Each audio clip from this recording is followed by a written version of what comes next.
महत्वाची बातमी, शक्तीपीठ महामार्गाला विरोध करण्याकरता आता 12 जिल्ह्यातले शेतकरी आझाद मैदानावर एकवटलेले आहेत आणि या ठिकाणी आता अंबादास दानवे, राजू शेट्टी, सतेज पाटील हे देखील आंदोलनात सहभागी झाल्याची दृश्य आपण या क्षणी पाहतोय। परिषदेचे विरोधी पक्षनेते अंबादास दानवे साहेब यांना मी विनंती करतो की शेतकऱ्यांना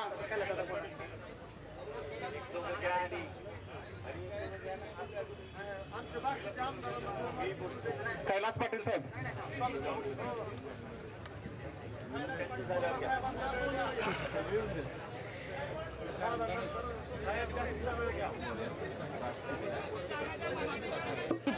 शक्तीपीठ महामार्ग रद्द अशा घोषणा शेतकऱ्यांकडून दिल्या जात आहेत आणि शक्तीपीठ महामार्गाला विरोध दर्शवण्याकरता म्हणून 12 जिल्ह्यातले शेतकरी या ठिकाणी एकवटलेले आहेत। व्यासपीठावर उपस्थित असलेले सर्व शक्तीपीठ महामार्गाच्या बदीत आपल्या मुख्यमंत्र्यांना बदीत का बाधित हे पण कळत नाही।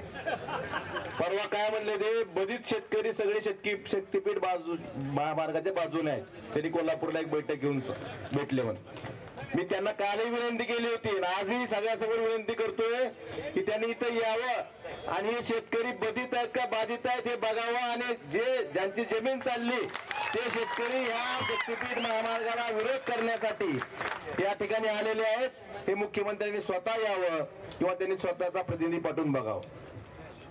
मी कालही बोललो, आजही एवढंच बोलतोय की रत्नागिरी नागपूर हा राष्ट्रीय महामार्ग 361 हा 4 पदरी अस्तित्वात असताना शक्तीपीठ महामार्गाची गरज काय ह्याचं उत्तर महाराष्ट्र सरकारनं महाराष्ट्र जनतेला देणं गरजेचं असं मला वाटतं।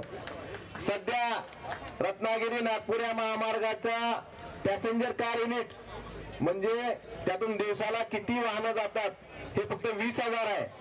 त्याची क्षमता 40,000 वाहनांची असताना सुद्धा फक्त 20,000 वाहनं जातात, म्हणजे फक्त निम्म्यानेच तो महामार्गावर ट्रॅफिक असताना।